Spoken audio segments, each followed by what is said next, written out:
An apartment building was blown up in Belgorod. Over the course of this war, I have seen a lot of residential building being hit, and I'm pretty certain that this one is completely different. The explosion pattern indicates an explosion from inside the building. I don't see any missiles coming down, and the smoke and debris is going sideways. I looped that video to emphasize it.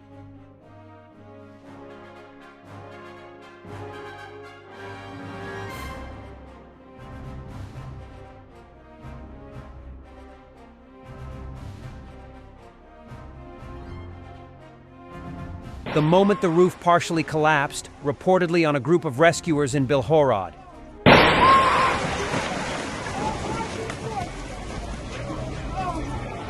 Твою мать! Концовку. Ёбаный сын. It is also highly probable that this could be a fallen FAB from a Russian airplane, which was on its way to attack Kharkiv, as it has happened many times before. Just in March-April of this year, Russian forces dropped over 20 bombs on Belgorod region and other regions.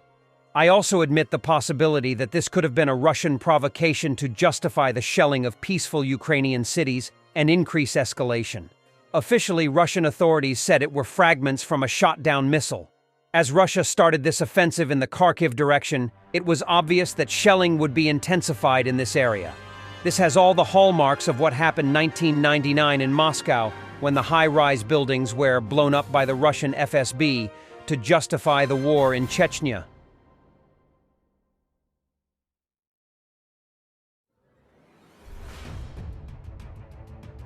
And this is Oktyabrski in Belgorod region, 14 kilometers deep into Russian territory, an FPV drone strike on a Russian vehicle.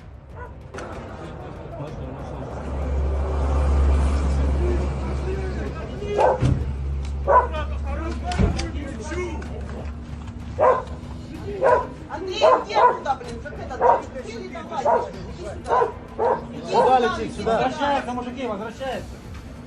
Заходи, быстрее заходи. Быстрее. Заходи.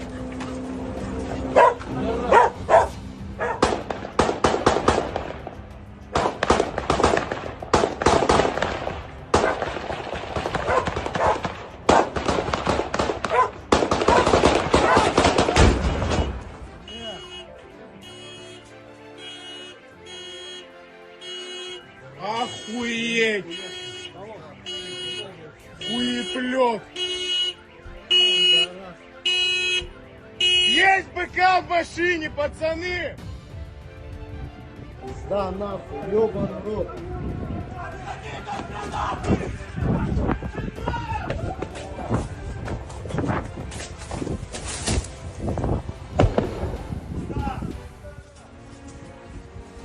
Да ну нахуй!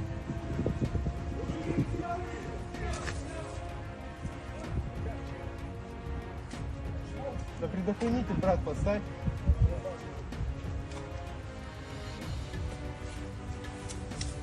В машине дохуя.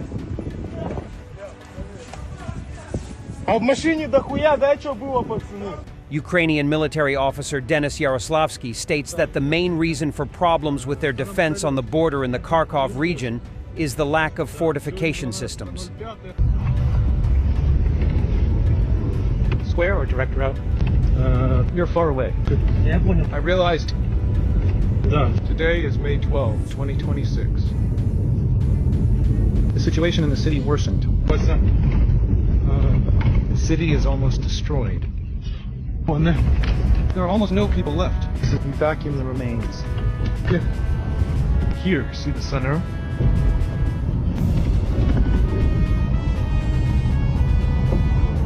If there is an opportunity, people, go out to a public place, and you will be passed over a number of times. We have to pick you up. Please dial 102. Now. Commander-in-Chief Oleksandr Syrsky asserted that the Ukrainian army is aware of the Russians' plans and responds flexibly to all their operations, but described the situation in the Kharkiv Oblast as significantly aggravated.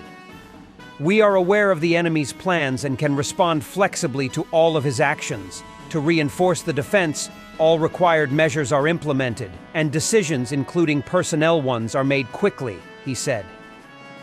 The GUR was aware of Russia's plans to attack Kharkiv Oblast, said the representative of GUR, Andriy Yusov.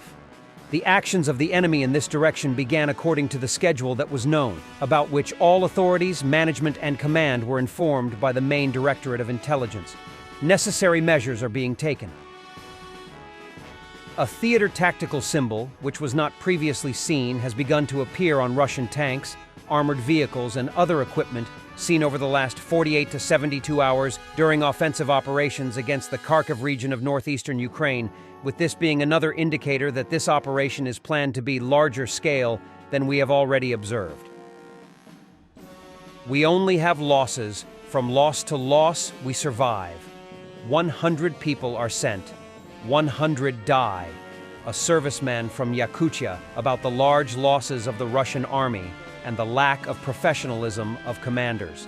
The fighter said that his brothers, who came on vacation, radically changed their opinion about the war and now urge their friends and relatives not to go to the combat zone. If at first the military personnel considered themselves heroes and thought that they were going to defend their homeland, now the soldiers think completely differently. And at the beginning, they considered themselves patriots, but now they admit that they are occupiers. The serviceman clarifies. Our commanders are idiots. The Yakut Mobik complained about the lack of professionalism of the commanders, because of whose orders a large number of Russian military personnel are dying. He also said that the Ukrainian armed forces are superior in the number of drones and artillery accuracy. According to the attack aircraft, due to the above reasons, his unit advanced only 100 meters forward the entire time, suffering huge losses in personnel. The leadership does not take losses into account, does not evacuate the bodies of the dead, and continues to send soldiers on meat assaults. The fighter gave an example of a case when out of 120 servicemen, only he survived. Out of 120 people, I was the only survivor. Now the brothers only regret that they went to war, but while they were going, they were bragging, says a stormtrooper from Yakutia.